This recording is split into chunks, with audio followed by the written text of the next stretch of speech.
आज कोई कथाकार, कोई संत, कोई बाबा ये नहीं कहेगा कि कथा में आना तो 2 पानी की बोतल लाना।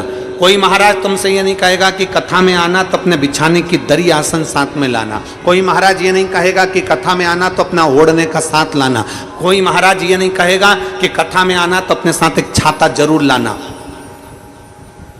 केवल शिव महापुराण की कथा कहती है कि अपने साथ 2 पानी की बोतल लेकर चलो। क्यों? एक बोतल मेरे अपने लिए और दूसरी बोतल मेरे अड़ोसन पड़ोसन और धड़ोसन के लिए जो पास में बैठा है उसके। क्यों? किस लिए?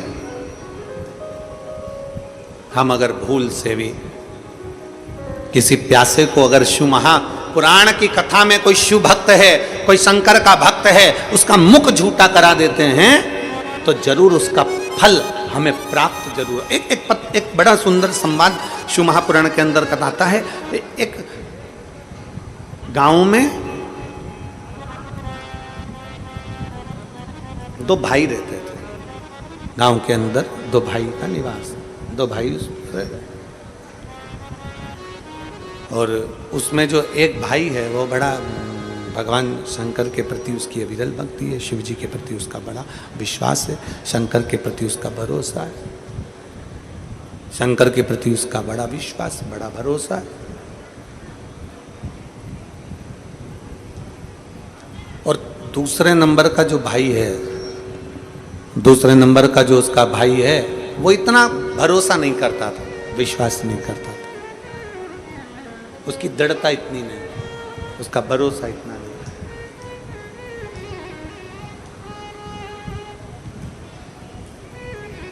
दोनों भाई खेती करते और गन्ने की फसल लेते।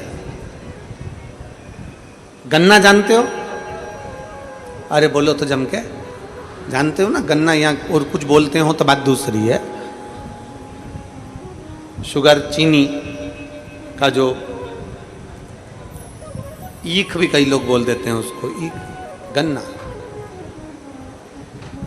दोनों भाई गन्ना लगाते, गन्ने की फसल लेते और गन्ने की फसल लेकर उसका आधा गन्ना तो वो शुगर मिल में भेज देते, शुगर फैक्ट्री में, और आधा गन्ना उसका जो है वो गुड़ बनाने में काम में ले लेते। दोनों भाई।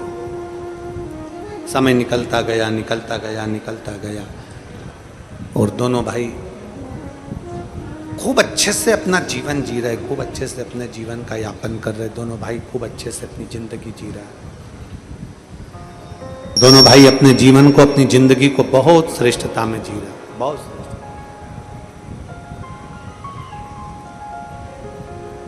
बड़ा भाई शंकर भगवान को रिझाता था, शिव भक्ति करता था, शंकर का स्मरण करता था, शिव तत्व को जानता था।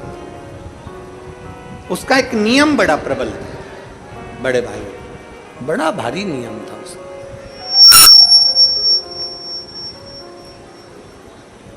उसके दरवाजे पर अगर कोई भूलवश शिव भक्त आ जाता, उसके दरवाजे पर कोई शंकर का भक्त पहुंच जाता, उसके दरवाजे पर अगर कोई शिव भक्त आ जाता तो वो उसको बिना गन्ने का रस पिलाए भेजता ही नहीं।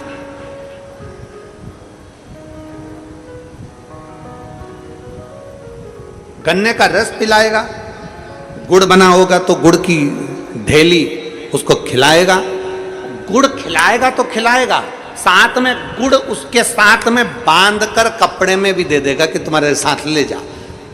2 डली, 3 डली, 4 डली गुड़ की उसने बांधी और दे दिया, ये गुड़ की डली है, लेकर चले जाए, गुड़ है, इसको बांध कर दे दिया उसको और ले जा। गुड़ की डली बांध कर उसको दे दी, ये ले जा। कोई शंकर का भक्त, अब जितने भी शिव भक्त थे ना, जितने शंकर जी के भक्त थे, जितने भगवान देवादिदेव महादेव के भक्त थे, वो सारे के सारे भगवान शंकर के जितने भक्त, वो जब भी निकलते तो उनके यहाँ रुकते। भैया कैसे हो? भाऊ कैसे हो? बढ़िया, आओ सब बैठो, गन्ने का रस पियो। गन्ने का रस पिलाया, गुड़ खिलाया, गुड़ खिला के गुड़ की डली वो भी बांध कर दे दी। अब छोटा भाई देखता तो बहुत कुड़ता, छोटे भाई को बड़ा बुरा लगता। छोटे भाई को लगता बताओ गजब का मेरा भाई है, मेहनत हम दोनों कर रहे हैं, काम हम दोनों कर रहे हैं, फसल हम दोनों ले रहे हैं, सारा पानी हम दोनों फेर रहे हैं, दवाई हम दे रहे हैं, गुड़ हम बना रहे हैं, मेहनत हम कर रहे हैं, और ये आते हैं थोड़े बहुत लोग और खा पी के चले जाते हैं। गुस्से में लाल हो गया भाई। छोटे वाले को तो बड़ा तन्नफन हो गया, छोटे वाले को तो रहा नहीं गया।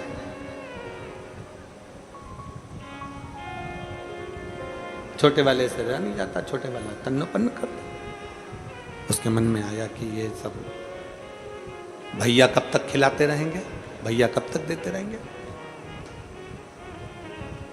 बड़ा भाई छोटा भाई फसल लेता, इतनी अच्छी फसल आती, इतना गुड़ बनता, इतनी शक्कर इतनी चीनी बनती, खूब आराम से अपनी जिंदगी जीते खूब।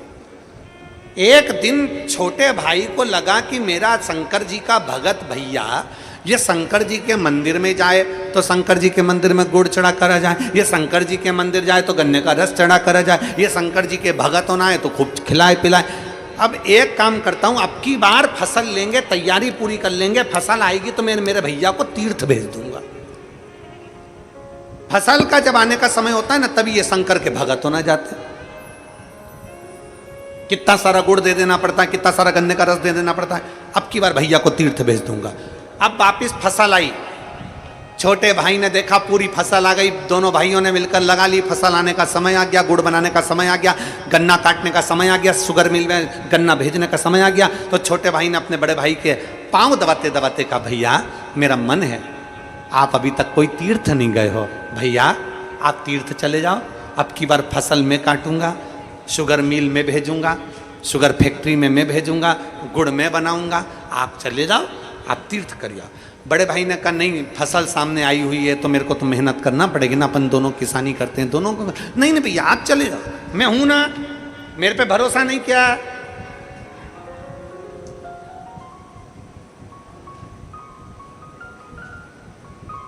मुझ पे भरोसा नहीं किया, ए भाऊ मुझ पे भरोसा नहीं किया।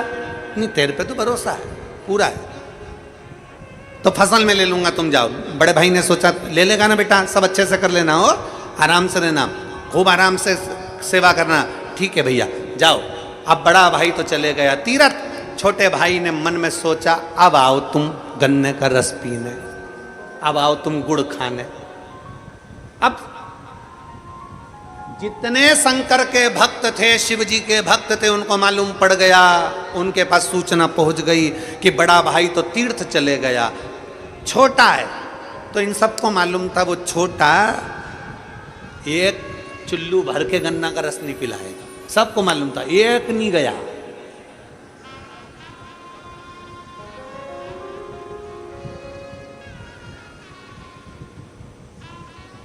एक नहीं। मैं माननीय अन्ना जी को एक बात कहना चाहूंगा, उस बात के पीछे हमको बहुत हंसी आई। कल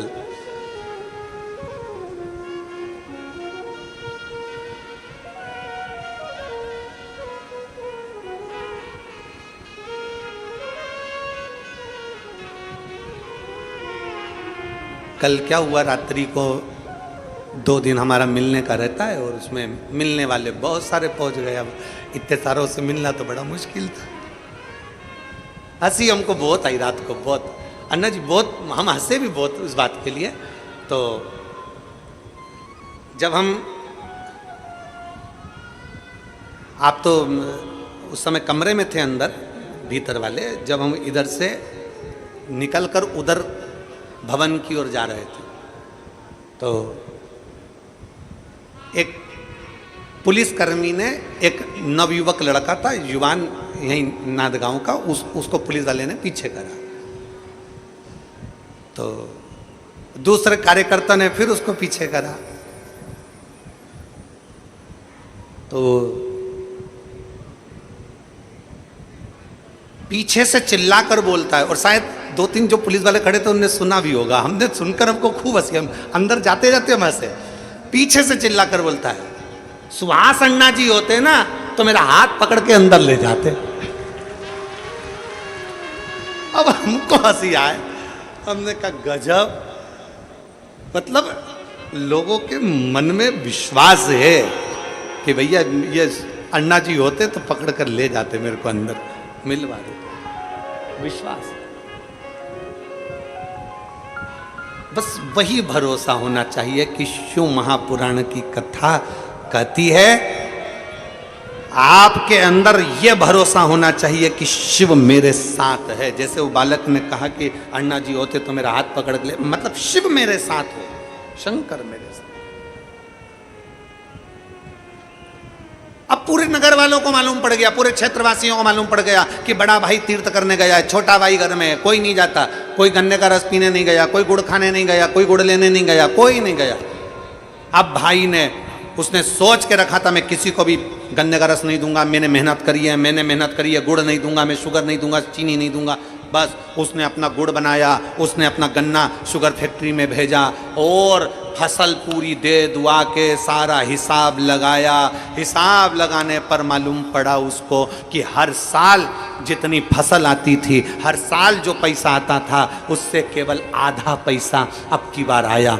अब की बार केवल आधा पैसा आया। बड़ा भाई आ गया तीर्थ से, छोटे भाई से पूछा क्यों, हिसाब कहाँ है? बड़े भाई ने हिसाब मांगा, छोटे भाई ने हिसाब दिया। बड़े भाई की आंख में आंसू आ गए। छोटे से कहा, छोटे मैं जब गया था फसल अच्छी थी, मैं गया था जब गन्ना अच्छा था, फिर ये इतना कम हिसाब कैसे आया? भैया शक्कर का भाव कम हो गया, चीनी का भाव कम हो गया, भैया गुड़ का भाव कम हो गया, इसलिए हमारे पास में कम पैसा आया, कम पैसा आया। बड़े भाई ने छोटे भाई से कहा, कोई बात नहीं, तू दुखी मत हो, तू दुखी मत हो।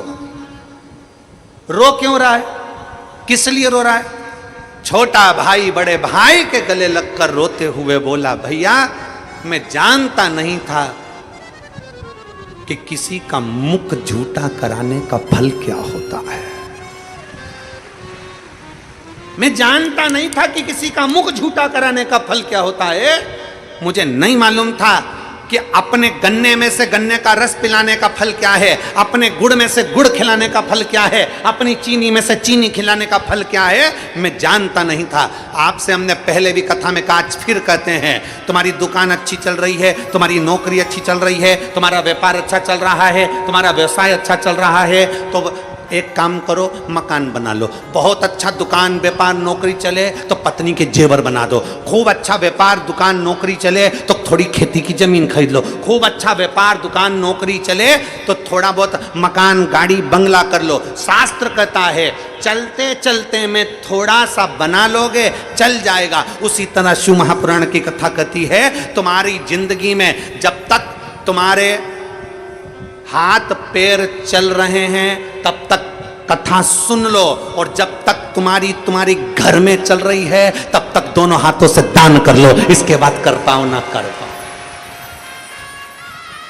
चलती दुकान में से थोड़ा सा सामान निकाला, भूखे को भोजन करा दिया, प्यासे को पानी पिला दिया, भोजन करा दिया, अन्नदान कर दिया। हम आपसे कभी नहीं कहते कि तुम करोड़ों का अन्नदान करो। हम आपसे कहते हैं अगर घर से आ रहे हो तो कुछ रोटी, थेपला, पराठा, पूड़ी, बेसन, रोटी कुछ भी बना कर लिया और मुख झूठा कराओ इन शिव भक्तों का। उस छोटे भाई ने गले लगकर आंख में आंसू भर कर कहा, भैया तू शिव भक्तों के मुख झूठे करा देता था इसलिए फसल भी अच्छी आती थी, तो शिव भक्तों का मुख झूठा करा देता था इसलिए पैसा भी अच्छा आता था। हमने देखा है, हम अपनी व्यासपीठ से कहते हैं, एक इतनी छोटी सी डायरी ले लो और किसी को अगर 5 रुपए का पानी पिलाया है शिव महापुराण के अंदर, इन शिव भक्तों की सेवा करिए। अगर 5 रुपए का पानी पिलाया है तो एक डायरी पर तारीख के समेत लिख कर रखो। 3 महीने के बाद हमको बताना वो 5 रुपया तुम्हारा 5000 के बराबर हुआ कि नहीं। मेरा ओघड़ बाबा, मेरा ओघड़दानी, मेरा शंकर, मेरा त्रिकालदर्शी, मेरा कैलाशी, अविनाशी शिव जितना शिव महापुराण की कथा में लगा लेता है उससे लाख गुना मेरा कुबेर भंडारी वापिस चुका देता है, वापिस दे देता है।